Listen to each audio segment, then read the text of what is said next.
नमस्कार, बहुत स्वागत है आप सभी का। न्यूज नेशन देख रहे हैं आप और आपके साथ मैं हूं अमृता गर्ग। बात इस बुलेटिन में सीरिया की करेंगे। सीरिया में असद के तख्ता पलट की करेंगे, जिसके बाद से हालात अब तक सामान्य होते नहीं दिख रहे हैं। विद्रोहियों ने असद की सत्ता को उखाड़ फेंका है, लेकिन इजराइल इसे लेकर बेहद अलर्ट मोड पर आ गया है।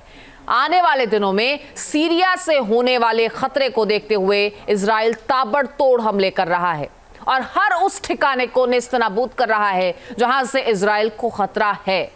सन 1974 के बाद पहली बार इजरायली सेना सीरिया की जमीन पर पहुंची है। ये रिपोर्ट देखिए।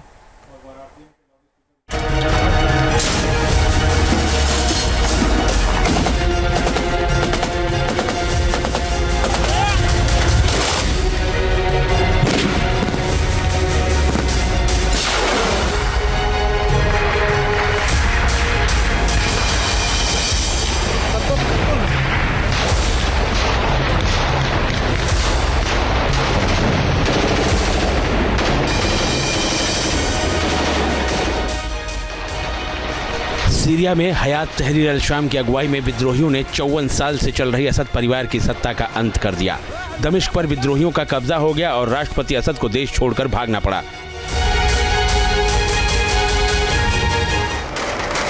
सीरिया में इस वक्त अस्थिरता फैली हुई है।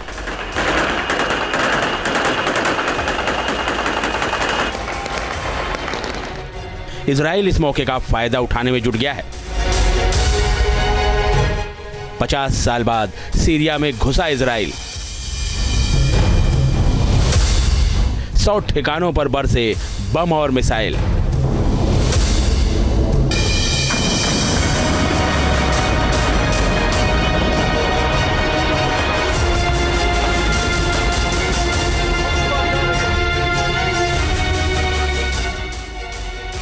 सीरिया में 14 किलोमीटर अंदर घुस गया इजराइल।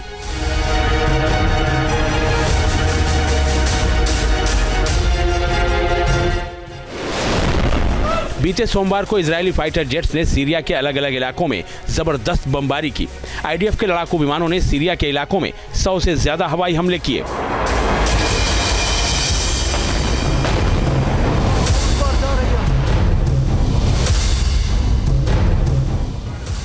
सीरिया में इजरायली फाइटर जेट्स की एयर स्ट्राइक का ये वीडियो देखिए। हथियार डिपो और सैन्य हवाई अड्डों के साथ साथ ही मिसाइल और रासायनिक हथियार निर्माण सुविधाओं पर कैसे बम बरस रहे हैं।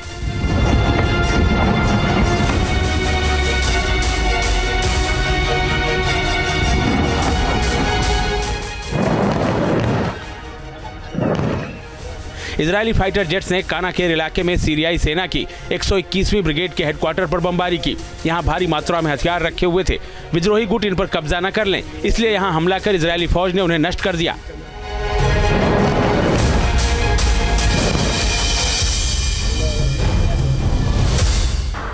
सीरियाई फाइटर जेट्स ने राजधानी दमिश्क के पास सीरियाई सेना के एक रिसर्च सेंटर पर भी एयर स्ट्राइक की। माना जा रहा है कि इस रिसर्च सेंटर में केमिकल हथियारों पर काम किया जाता था।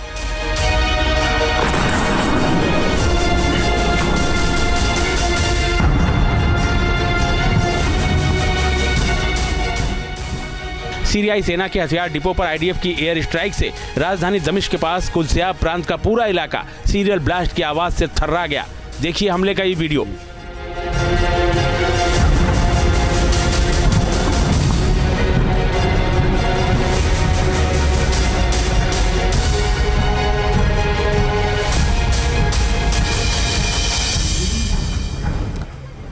सीरियाई सेना के एयरबेस पर हुए आईडीएफ के फाइटर जेट्स के हमलों से पूरा इलाका धमाकों की आवाज से देर रात तक थर्राता रहा।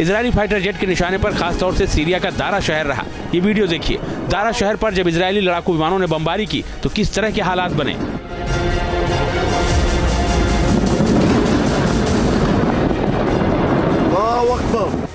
इजरायली फाइटर जेट सीरिया में उन जगहों को निशाना बना रहे हैं जहां केमिकल वेपन रखे होने की आशंका है। मकसद है कि केमिकल वेपन विद्रोही गुटों के हाथ न लगने पाएं।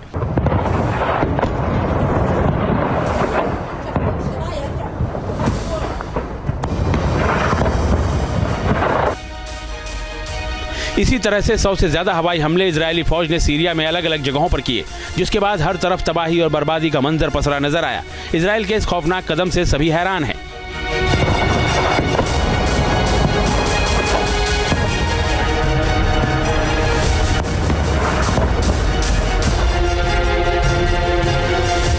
इजराइल प्रूव करना चाहता है कि उनके अटैक जो हैं वो एंटी टेररिज्म ऑपरेशंस हैं।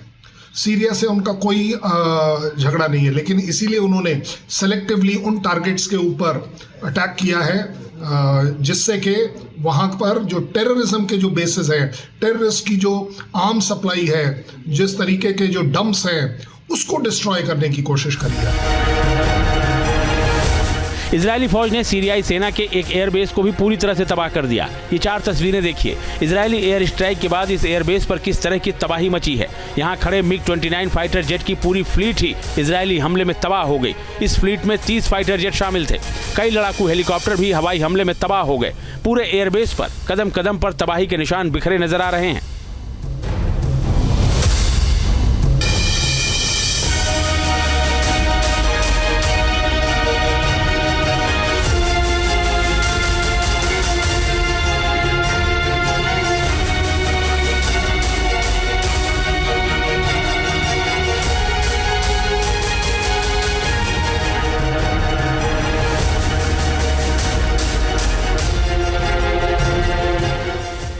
सीरिया में इजरायली फाइटर जेट तो गरजे ही, गोलन हाइट्स की तरफ से इजरायली टैंक भी सीरियाई इलाके में घुसते देखे गए। इजराइल ने गोलन हाइट्स से निकलकर डीमिलिटराइज्ड जोन में भी हमले किए हैं। इजरायली सेना टैंकों के साथ इजराइल और सीरिया की सीमा को बांटने वाली अल्फा लाइन को पार कर गई है। इजरायली फौज सीरिया के 14 किलोमीटर अंदर तक के इलाके में घुस गई है।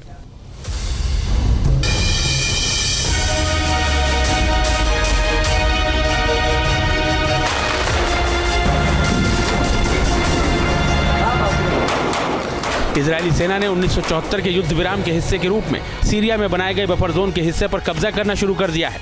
इजराइल ने 1967 में सीरिया से युद्ध के दौरान गोलन हाइट्स के कुछ हिस्सों पर कब्जा कर लिया था। सीज फायर के बाद यहां लगभग 400 किलोमीटर का बफर जोन बनाया गया था। आशंका जताई जा रही है कि इजरायली इसी हिस्से पर कब्जा करने की फिराक में है। 1974 में सीरिया के साथ हुए सीज फायर एग्रीमेंट के बाद ऐसा पहली बार हुआ है जब इजरायली सेना ने सीरिया की जमीन पर कदम रखा है।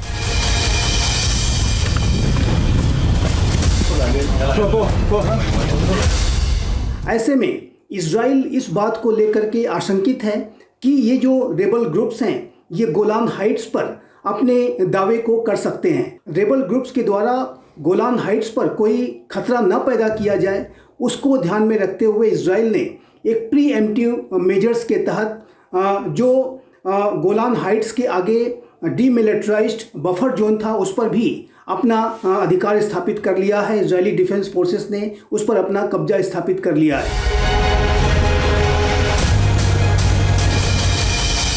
इजरायली सेना दक्षिणी सीरिया के कुटाना शहर के पास पहुंच चुकी है, जो कि राजधानी दमिश्क से सिर्फ 21 किलोमीटर की दूरी पर है। रिपोर्ट में यह भी कहा जा रहा है कि इजरायली सैनिक दमिश्क के बाहरी इलाकों के कई गांवों में भी घुस गए हैं। सीरिया में तख्ता पलट जहां इजराइल के लिए फायदे की बात है, तो वहीं ईरान के लिए बहुत बड़ा झटका है। सीरियाई राष्ट्रपति बशर अल असद इजराइल की आंखों में हमेशा से चुभते रहे थे, क्योंकि उनका गठबंधन ईरान के साथ था, जिसकी मदद से हिजबुल्लाह और हमास जैसे संगठन हमेशा इजराइल पर हमले किया करते थे। अब असद के पतन के बाद इजराइल बेहद खुश है, क्योंकि असद सरकार का पतन ईरान की क्षेत्रीय शक्ति की कमजोरी की बड़ी निशानी है। इससे ईरान ने अमेरिका और उसके पश्चिमी सहयोगियों के खिलाफ जो प्रतिरोध की धुरी बनाई थी वो कमजोर पड़ गई है। असद के पतन से अब ईरान लेबनान स्थित अपने प्रॉक्सी समूह हिजबुल्लाह तक हथियार और राशन नहीं पहुंचा पाएगा, क्योंकि अब वो इस काम के लिए सीरिया की जमीन का इस्तेमाल नहीं कर पाएगा।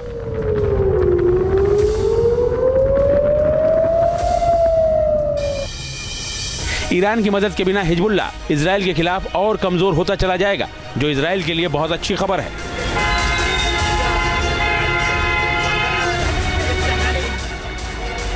Team news nation.